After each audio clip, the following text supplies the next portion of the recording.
परिवार में हो रहे हैं झगड़ा तो अपनाएं ये आसान उपाय। यदि घर में नकारात्मक ऊर्जा बढ़ जाए तो यह परिवार में लड़ाई झगड़े का कारण बन सकती है। साथ ही पितृ दोष या ग्रहों का अशुभ प्रभाव भी गृह क्लेश की स्थिति का कारण हो सकते हैं। ऐसे में यदि आप रोजाना के इन लड़ाई झगड़ों से मुक्ति पाना चाहते हैं, तो इसके लिए ज्योतिष शास्त्र के ये आसान उपाय अपना सकते हैं। जिस घर में ज्यादातर समय पारिवारिक सदस्यों में बहसबाजी या लड़ाई झगड़े होते हैं, वहाँ महालक्ष्मी कभी वास नहीं करती और घर में कोई ना कोई समस्या बनी रहती है। परिवार जीवन का अभिन्न अंग होता है, जहाँ बिना शर्त प्रेम, सुरक्षा और अधिकार आदि ऐसी चीजें मिलती हैं, जो दूसरी जगह नहीं मिल पाती। लेकिन जब इस तरह की जगह पर लड़ाई झगड़ा आम बात हो जाती है, तब यही जगह किसी शिविर या धर्मशाला जैसी बन जाती है। लेकिन ज्योतिष शास्त्र में पारिवारिक कलह को दूर करने के लिए कुछ उपाय बताए गए हैं। इन उपायों के करने से परिवार में सुख शांति का माहौल रहेगा और मां लक्ष्मी की भी कृपा बनी रहेगी। आइए जानते हैं पारिवारिक कलह को दूर करने के इन ज्योतिष उपाय के बारे में। एक घर में लड़ाई झगड़े की स्थिति से बचने के लिए हर रोजाना सुबह पानी में थोड़ा सा नमक डालकर पूरे घर में पोछा लगाना चाहिए। इस उपाय को करने से घर में मौजूद नकारात्मक ऊर्जा दूर हो जाती है। साथ ही इससे सकारात्मक ऊर्जा का वास घर में बना रहता है। इतना ही नहीं, इस उपाय द्वारा वास्तु दोष के प्रभाव को भी कम किया जा सकता है। अगर आपको लग रहा है कि घर में बिना वजह झगड़े होते रहते हैं, तो इसके लिए आपको घर में एक बार नवग्रह की पूजा जरूर करवानी चाहिए। ऐसा करने से कुंडली में मौजूद सभी ग्रहों का अशुभ प्रभाव दूर होता है, जिससे घर परिवार में सुख शांति का माहौल रहता है। साथ ही नवग्रह पूजा कराने से जातक के परिवार के सदस्यों के लिए उन्नति के रास्ते खुलते हैं। रात में सोने से पहले पति पत्नी को अपने तकिए के नीचे कपूर रखकर सोना चाहिए और सुबह होते ही इस कपूर को जला दे। ध्यान रहे कि इस दौरान कोई आपको टोके नहीं। फिर इसकी राख को बहते जल में प्रवाहित कर दें। ऐसा करने से आपका वैवाहिक जीवन सुखमय बना रहता है।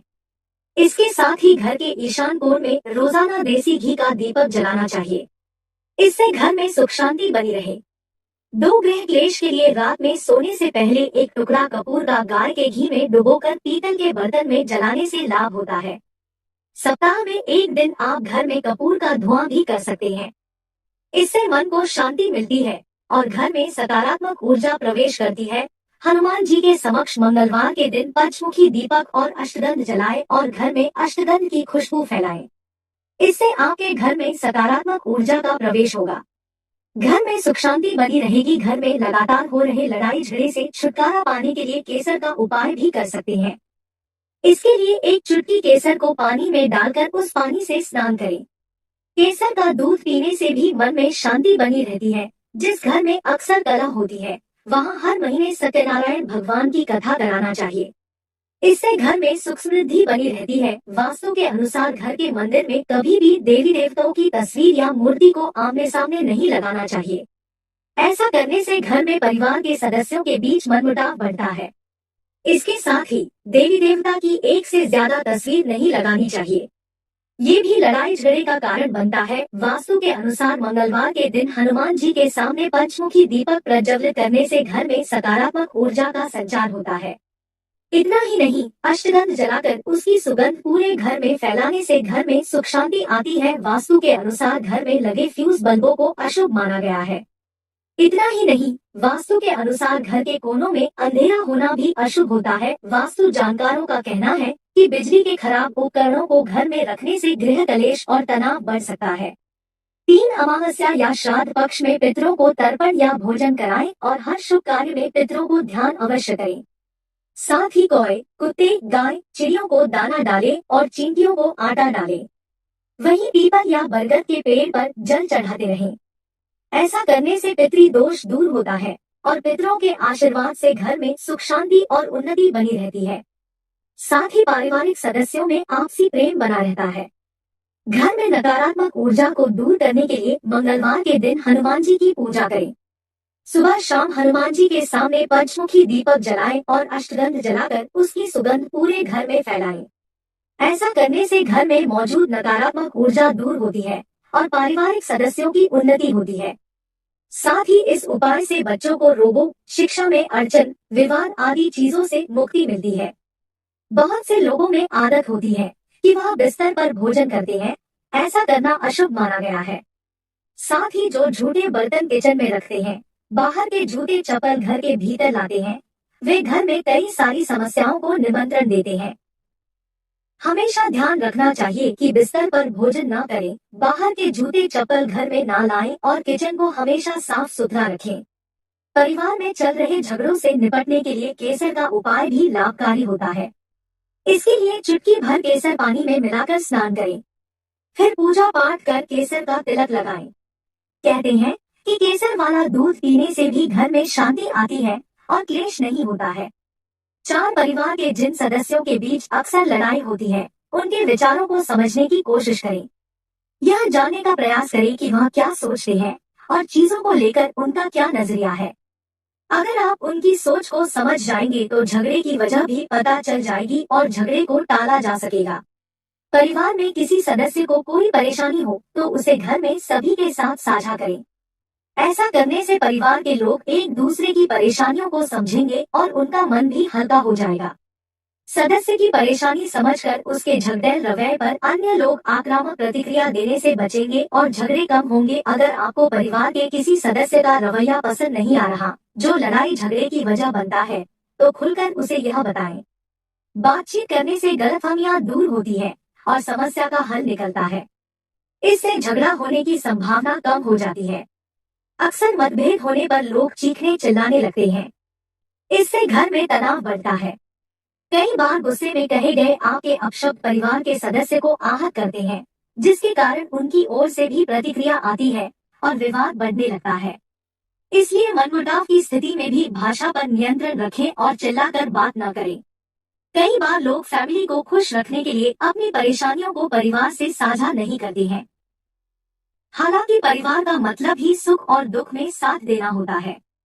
ऐसे में फैमिली मेंबर्स से अपनी प्रॉब्लम्स शेयर करने से आपका मन भी हल्का हो जाता है और परिवार के सदस्य भी अपना झगड़ालू रवैया कम करने की कोशिश में जुट जाते हैं। परिवार के सदस्यों में मनमुटाव होना काफी आम बात है, मगर ऐसे में फैमिली मेंबर्स एक दूसरे से बात करना बंद कर देते हैं, जिससे लोगों के बीच में दूरियां बढ़ने लगती हैं। हालांकि बातचीत से हर समस्या का हल निकाला जा सकता है। ऐसे में परिवार के लोगों से बात करके आप न सिर्फ आपस की गलतफहमियां दूर कर सकते हैं, बल्कि लड़ाई होने के चांसेस को भी काफी हद तक कम कर सकते हैं। 5, यदि पति पत्नी के बीच हमेशा खटपट रहती है, तो सेंधा या खड़ा नमक ले, इसे बेडरूम में किसी कोने पर रख दें। इन टुकड़ों को महीने दिन पर बदल दें। इस उपाय को करने से पति पत्नी के बीच कभी खटपट नहीं होती है। यदि घर के सदस्यों के बीच आपसी संबंध बहुत अच्छे नहीं है, तो आप सफेद चंदन की बनी कोई मूर्ति या फिर कोई भी शोपीस घर में लगाएं तो यह अच्छा काम करेगा। इसको इस प्रकार से लगाएं कि घर में चलते फिरते घरवालों की नजर इस पर पड़े। ऐसा करने से सबके बीच आपसी तनाव कम होकर आपसी समझ और विश्वास मजबूत होगा। यदि के घर के पुरुष सदस्यों के बीच अक्सर लड़ाई रहती है, तो एक आसान सा उपाय आजमाकर आप इसे दूर कर सकते हैं। घर में कदम के पेड़ की एक शाखा कहीं स्थापित करें। यदि परिवार में किसी एक महिला की वजह से झगड़ा रहता हो, तो उसे शुक्ल पक्ष के सोमवार को उपहार में मूनस्टोन की चांदी की अंगूठी उपहार में दे। ध्यान रहे कि यह अंगूठी वह दाएं हाथ की अनामिका उंगली में पहने। यदि किसी घर की सभी महिलाओं के बीच आपस में किसी न किसी वजह से लड़ाई रहती हो, तो ध्यान रखें कि वे सभी एक साथ लाल रंग के वस्त्र न पहने, या किसी शुभ उपलक्ष्य पर भी सभी महिलाएं लाल रंग की पोशाक पहनने से बचें। यदि किसी परिवार के लोगों के बीच बिना किसी वजह के आपसी तनाव रहता हो, तो बेहतर होगा कि उसके घर के महिला और पुरुष गुरुवार के दिन दाढ़ी और बाल न कटवाएं। हर महीने आपके घर में आने वाले मेहमानों की गिनती करें और उसमें अपने परिवार के सदस्यों की संख्या को भी जोड़ दें। उदाहरण के लिए, यदि आपके घर में 5 मेहमान आए हैं और घर में 4 सदस्य हैं, तो कुल हो गए 9। अब 9 मीठी रोटी बनाकर आप घर के आसपास के जानवरों को खिला दें। ऐसा करने से आपके घर से बीमारियां, बुरी नजर और फिजूल खर्ची और झगड़े दूर होंगे। 6, प्रत्येक पूर्णिमा को पूरे घर में गंगा के पवित्र जल का छिड़काव करें। ऐसा करने से घर की सारी नेगेटिव एनर्जी खत्म हो जाती है। घर के ईशान कोण को सबसे शुभ माना गया है। वैसे तो ईशान कोण में हमेशा मंदिर ही होना चाहिए, लेकिन अगर आपने इस कोण में टॉयलेट बना रखा है या फिर गंदगी इकट्ठा कर रखी है, तो इससे घर में नकारात्मक ऊर्जा प्रवाहित होती है और गृह क्लेश का कारण बनती है। कई लोग अपने घर की छत को साफ नहीं रखते हैं और भारी भारी सामान रख देते हैं। छत में भारी सामान आपके सिर को भी भारी बनाता है। इससे आप हमेशा क्रोध से भरे रहते हैं। इसके अलावा घर का इंटीरियर डेकोरेशन करवाते वक्त लोग इस बात का ध्यान नहीं देते हैं कि काले रंग का कम इस्तेमाल करें। काला रंग सकारात्मकता और संवेदनाओं को सोख लेता है। ऐसी स्थिति में भी झगड़े होते हैं। अगर आपके घर में दो शीशे आमने सामने हैं, तो आपको एक शीशे को हटा देना चाहिए या फिर एक शीशे को ढक देना चाहिए। इसके साथ ही आपको अपने घर के नॉर्थ ईस्ट कॉर्नर को भी साफ रखना चाहिए। प्रिय दोस्तों, आज के वीडियो में बस इतना ही। हमारे द्वारा दी गई शास्त्रों अनुसार जानकारी आपको अच्छी लगी हो तो वीडियो को लाइक, शेयर एंड सब्सक्राइब और कमेंट बॉक्स में जय श्री राम अवश्य लिखें। धन्यवाद।